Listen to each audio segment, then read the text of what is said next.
Olá meninas, sejam muito bem-vindas ao nosso canal Tito 2. Estamos terminando o ano e também estamos terminando, pela graça de Deus, mais um livro, o livro de Esther.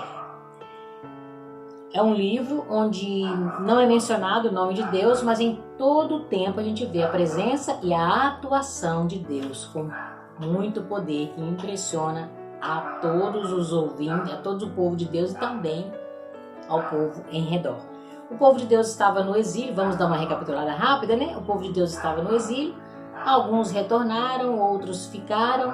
O império da época era o Império Persa, e então nós conhecemos o Mordecai e a sua filha adotiva Hadassa, ambos da tribo de Benjamim e da linhagem real, da linhagem do rei Saul. E por um processo bastante escuso, Hadassa foi eleita como rainha no lugar de Vasti e, por ordem do seu pai, ela deveria esconder a sua nacionalidade, portanto agora ela não seria mais a judia Hadassa, e sim Esther, a rainha da Pérsia. De alguma forma, aparentemente, o Mordecai conseguiu um emprego na porta do palácio e, por desígnio de Deus, ele descobriu uma trama para matar o rei. Ele salvou o rei e também, por desígnio de Deus, ele não recebeu recompensa nenhuma, o que era muito estranho aos nossos olhos, aos olhos humanos, porque eles faziam questão de recompensar quem salvasse o rei. E também, por desígnio de Deus, quem foi elevado a segundo maior do trono foi o Amalequita, descendente de Agag, inimigo histórico de Israel, chamado Amã. Amã era o segundo maior no reino persa. Todos deveriam se curvar, Mordecai não se curvou, e o seu coração de idólatra, querendo que todos se curvassem diante dele, Amã sentiu muito ódio de Mordecai, mas ele pensou: não vou matar apenas esse judeu, vou matar todos os judeus que estão no reino. E então ele planejou matar todo o povo de Deus, povo que Deus tinha levantado, estava cuidando para cumprir a promessa de Gênesis 3,15, que um dia o Salvador nasceria de uma mulher desse povo. E nós hoje sabemos que ele não conseguiu, homem algum conseguiu frustrar os planos de Deus, porque isso é impossível. O nosso Cristo já nasceu e nós somos salvos através dele. Ele nasceu de uma mulher, conforme Deus havia prometido em Gênesis 3,15. E agora o povo de Deus estava ali sofrendo ameaças mais uma vez, como aconteceu também no livro de Ruth, quando Deus salvou o seu povo, disciplinou o seu povo e uniu uma inimiga, a Ruth, com Boaz, para que continuassem os casais para trazer o seu povo. E quando o decreto saiu de extermínio do povo, eles iriam matar numa determinada data todo o povo e pegar todos os seus bens. Houve um desespero total no reino. E em Suzã, Mordecai saiu pelas ruas gritando, vestido de pano de saco, vestes rasgadas, e foi até Esther, agora não só autorizando a revelar a sua identidade, mas pelo contrário, exigindo que ela falasse quem ela era, que ela era judia, e intercedesse pelo povo. No momento ela temeu, mas depois de planejamento, depois de passarem 3 dias na presença de Deus, buscando a ajuda de Deus, ela corajosa e astutamente conseguiu atrair a atenção do rei. E aí tudo aconteceu muito rápido. Em 2 dias, Mordecai foi homenageado de forma até irônica pelo seu inimigo. Amã foi desmascarado e morto. Os bens de Amã passaram para as mãos de Esther e Mordecai foi chamado à presença do rei, e tudo aquilo que Amã sempre lutou para ter, Mordecai recebeu, provavelmente sem nem buscar isso. O manto azul celeste, a coroa de ouro, o anel sinete que estava com Amã, e então Mordecai tornou-se o segundo maior no reino. E agora o povo estava livre, havia alegria, havia festa, mas Esther ainda continuava intercedendo, e com lágrimas ela disse para o rei que ela não ia ficar tranquila. Ela estava livre, mas o seu povo ainda estava debaixo de uma condenação, e ela queria a liberdade do seu povo também, e eles continuaram trabalhando para isso.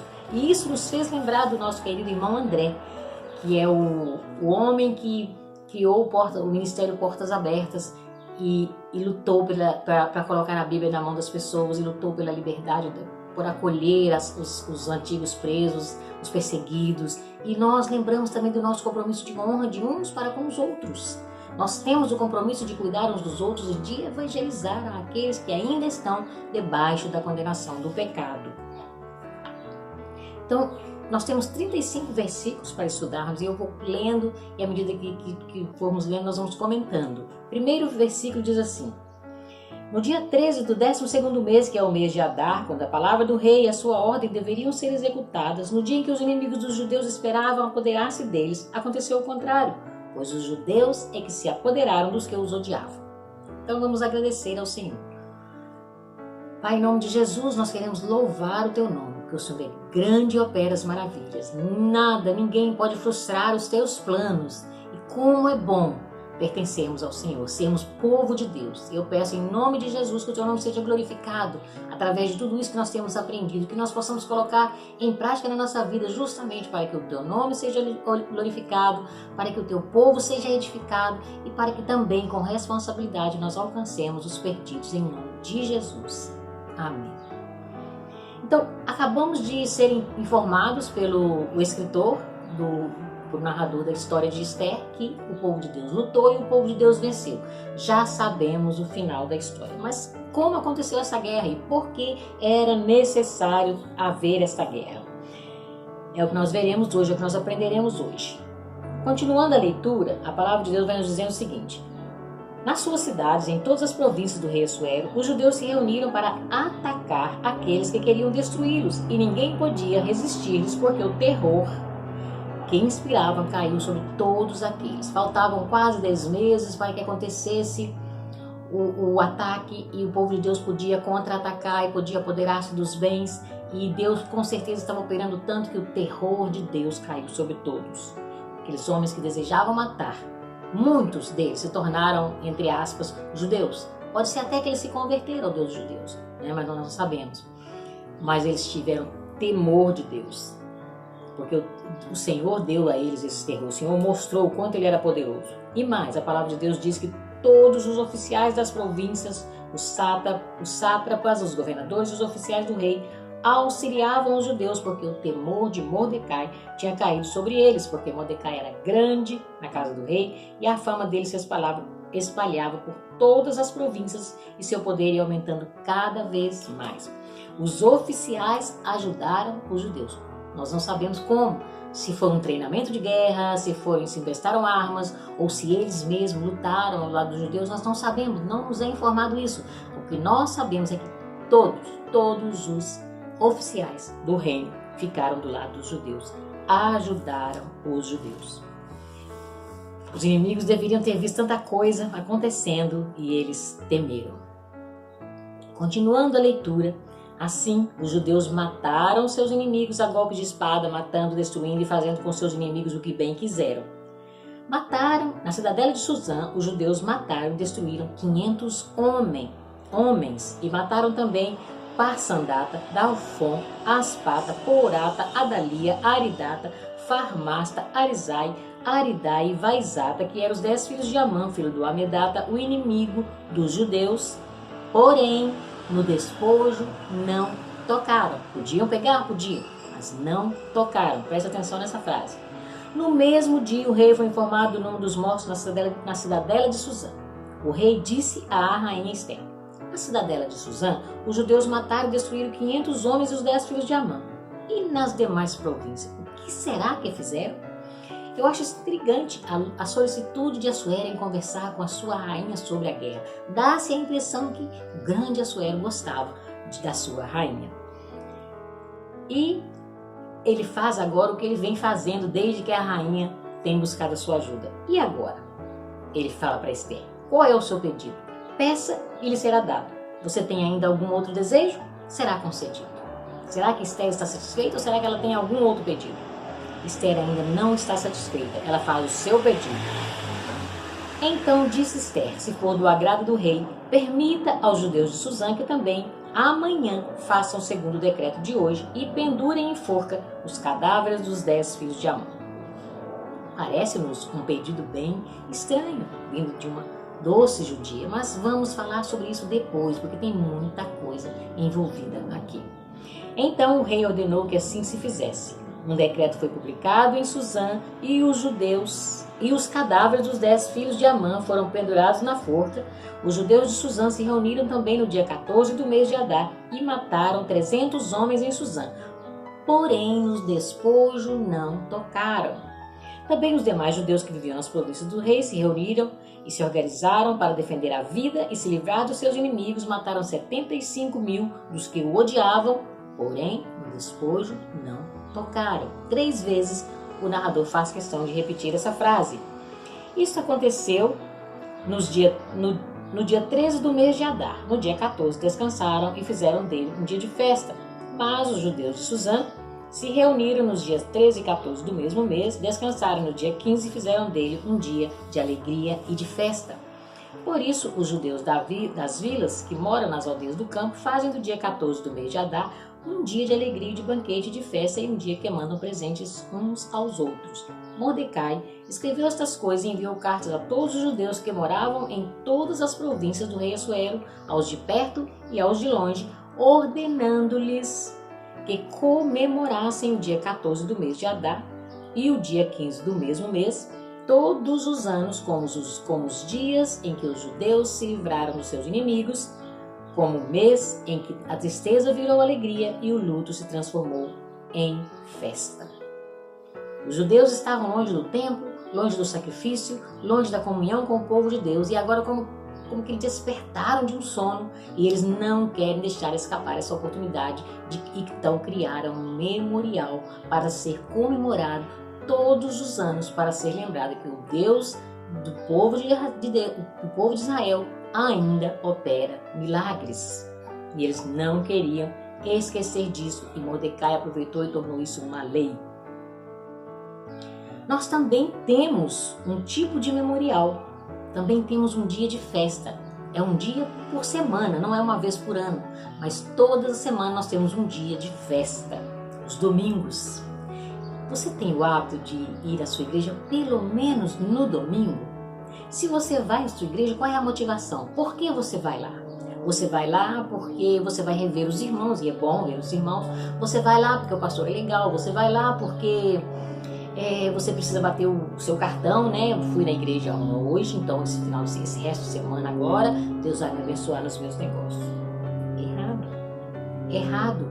Esse dia, não só o domingo, mas todos os dias em que nós formos na casa de Deus, é o dia em que nós vamos celebrar a Cristo, lembrando o que Ele fez por nós, lembrando que um dia Ele nos livrou dos nossos inimigos, dos nossos pecados, Ele nos livrou da condenação, Ele tornou a nossa vida, o que era tristeza, em alegria, o que era luto virou festa, da mesma forma que o povo de Israel, o dia em que Deus nos salvou, o dia em que Jesus se sacrificou por nós. E temos a Santa Ceia, que é a lembrança desse dia em que Deus declarou guerra ao seu Filho para nos salvar.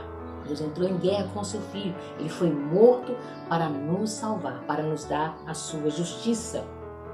Então devemos celebrar ao Senhor. Você entende essa celebração? Você realmente pensa sobre isso?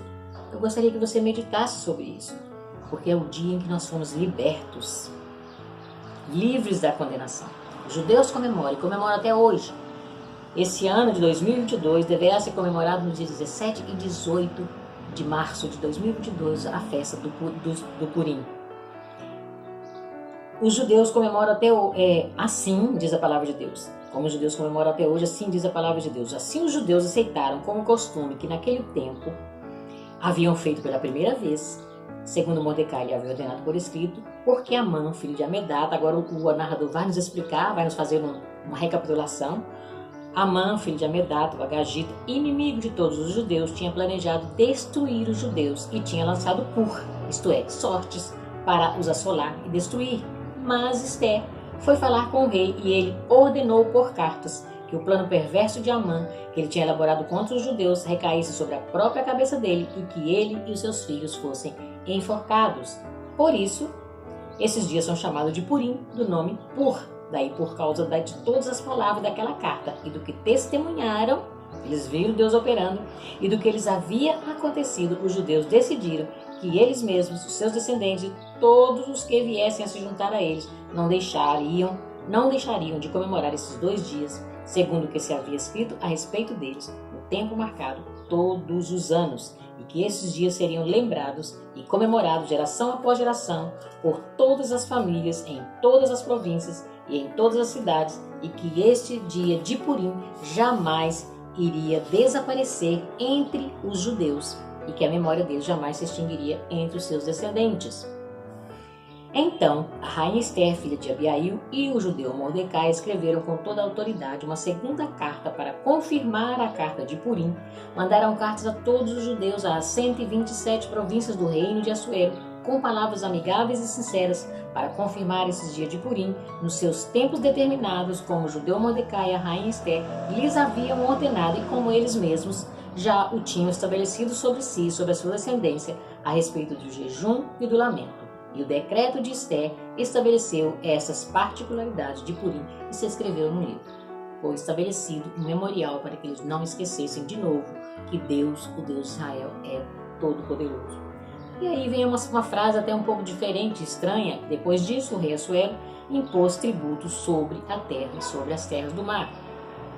O reino humano voltou a falar. E o livro de Esther vai terminar pouco parecido como eram dito todas as vezes em que os reis de Israel morriam. O livro de Reis e o livro de Crônicas diziam que todos os atos deles estavam escritos nos livros dos reis de Israel. E aqui se diz o seguinte: quanto aos demais atos do seu poder e do seu valor, e o relatório completo da grandeza de Mordecai, a quem o rei exaltou, não está tudo escrito no livro da história dos reis da Média e da Pérsia? Pois o judeu Mordecai foi o segundo depois do rei Assuero, e grande para com os judeus, e estimado pela multidão de seus irmãos, tendo procurado o bem-estar do seu povo e trabalhado pela prosperidade da sua nação. Então vamos agora meditar um pouco, aplicar um pouco esses variados acontecimentos. Em Deuteronômio 25, é muito importante nós lermos isso, 25 do 17 ao 19, é dito o seguinte: lembrem-se do que os amalequitas fizeram no caminho quando vocês estavam saindo do Egito.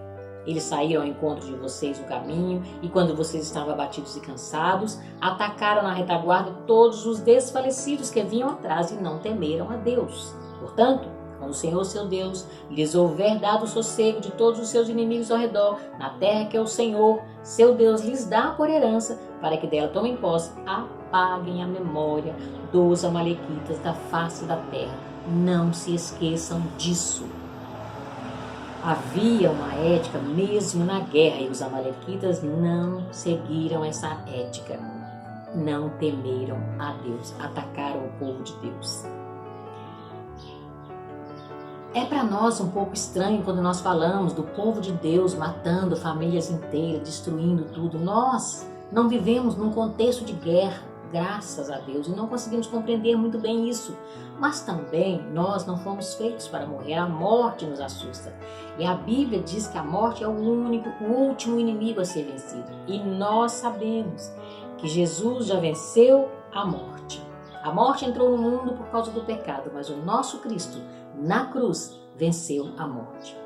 E quando nós morremos fisicamente, e aí então passaremos a ter vida plena em Cristo Jesus, viveremos eternamente longe de todo o mal. Jesus venceu a morte. Glórias a Deus por isso. Agora voltemos aos amalequitas. Quem deveria apagar a memória dos amalequitas da face da terra? O povo de Israel, que havia entrado em Canaã. Eles fizeram isso?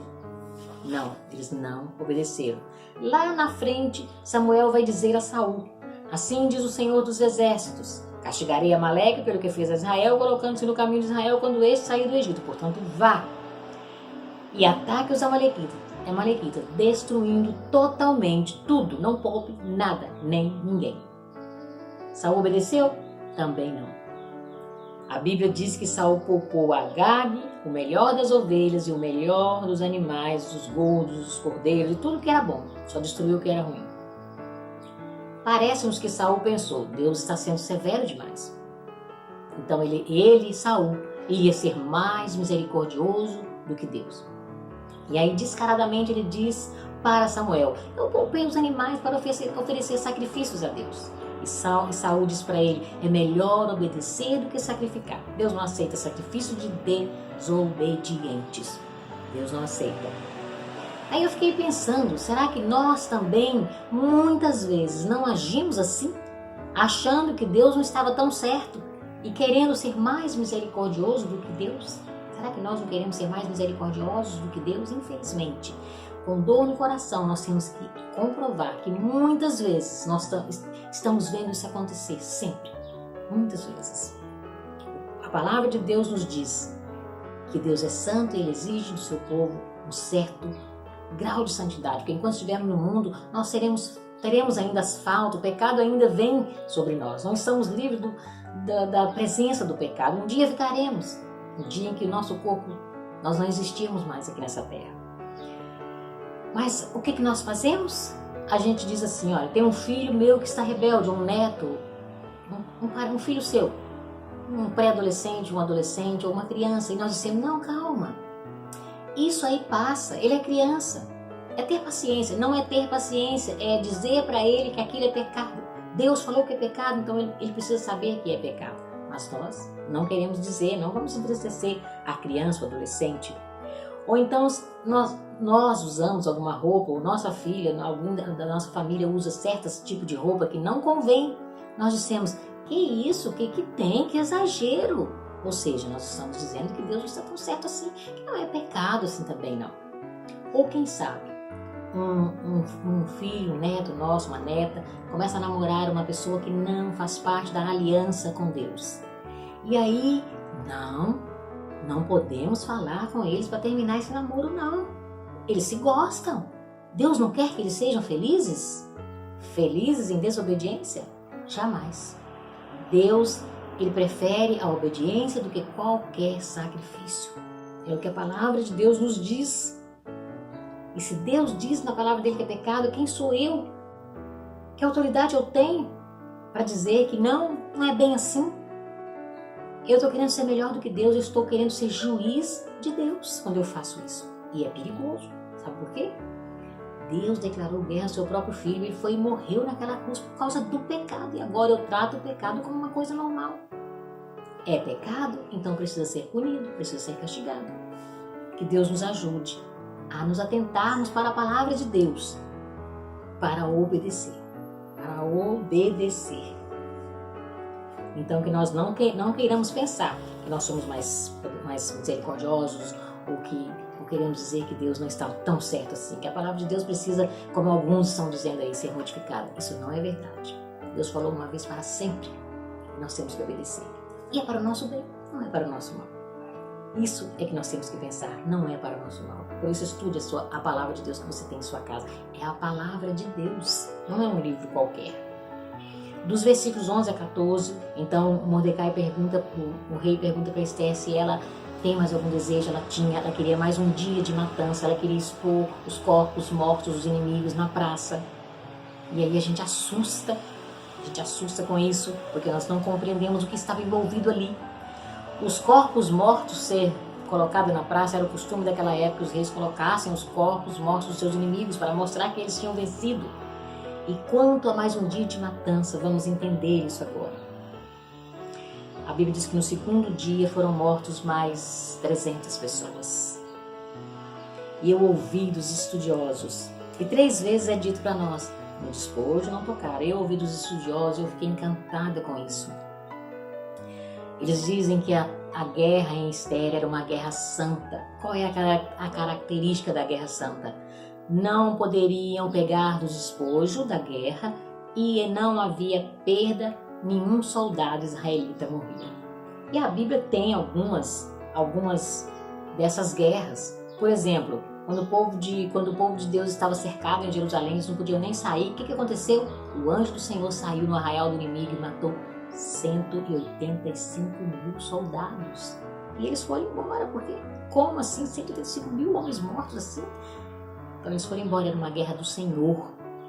E em Jericó, quando Deus instruiu Josué a rodear a cidade, no último dia eles gritaram, tocaram a buzina e gritaram, e os muros caíram e não podiam pegar o despojo. Tanto que o Acã pegou e foi uma derrota, tanto para Israel quanto para a família dele. Era também uma guerra santa. E Deus estava fazendo uma guerra santa em Israel, em Ester. Todos estes acontecimentos em Ester, Deus levou todos esses acontecimentos, era plano de Deus, porque o povo dele não cumpriu o que ele havia mandado. Saul não obedeceu, e agora ele levanta uma mulher, e ela pede mais um dia para exterminar os amalequitas, para riscar o nome dos amalequitas da face da terra, em obediência à ordem do Senhor, lá no começo do Êxodo, quando eles estavam começando quando eles estavam caminhando pelo deserto. Essa mulher, com certeza instruída também por outros judeus, ela agora pede ao rei mais um dia, porque ela queria obedecer, ela queria cumprir aquela ordem que o seu ascendente, o rei Saul, desobediente, não fez. E agora eles são eliminados, então por isso houve mais um dia de guerra. Que isso fique gravado na nossa mente. Deus é misericordioso? Claro que Deus é misericordioso. Deus é gracioso? Sim, Deus é gracioso, mas também Ele é juiz. Deus recebe inimigos? Sim, Deus recebe inimigos arrependidos. Mas o pecador impenitente, Deus não faz vista grossa ao pecado de ninguém. Por quê? Porque o filho dele pagou, sofreu por causa desses pecados. Então é preciso que haja arrependimento. E mesmo entre nós, voltando à nossa festa, quando nós vamos à igreja, o nosso propósito deve ser unicamente de louvar ao Deus que nos libertou e tomar a Santa Ceia, sempre lembrando daquilo que Jesus fez para nos libertar. Que Deus tenha misericórdia de nós. O nosso rei um dia vai voltar. Nós estamos aguardando, mas ele não voltará para perdoar pecado, ele voltará como juiz. E é tão interessante que quando o narrador diz que o rei impôs tributos, é para ficar bem claro para nós que nós estamos neste mundo, os reis ímpios continuam reinando. O José lá no Egito, ele era o segundo maior no reino, mas Faraó era o primeiro.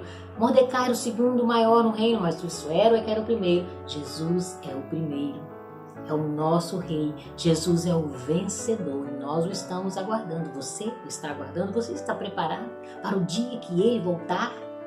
Se você não estiver preparada e desejar conhecer mais, procure alguém que você conhece, que realmente estuda a palavra de Deus, peça para ele explicar. Ou escreva para nós vamos deixar um e-mail aí, você pode escrever para nós, perguntando sobre a palavra de Deus, nós poderemos conversar sobre isso e explicar para você como foi feito essa libertação na nossa vida e como nós podemos nos apropriar delas através do arrependimento e da fé no Filho de Deus. Com certeza virão outros vídeos aí, nós já estamos pensando no próximo vídeo. E eu quero pedir que Deus o abençoe muito, minha oração é sobre isso, que você se arrependa realmente dos seus pecados, que você, que se diz um servo de Deus, possa ir à casa de Deus só com motivação de louvá-lo mesmo.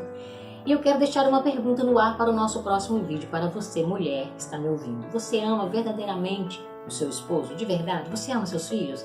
Nós falaremos sobre isso no nosso próximo vídeo, se o Senhor assim nos permitir. E que o Senhor te abençoe, em nome de Jesus. Amém.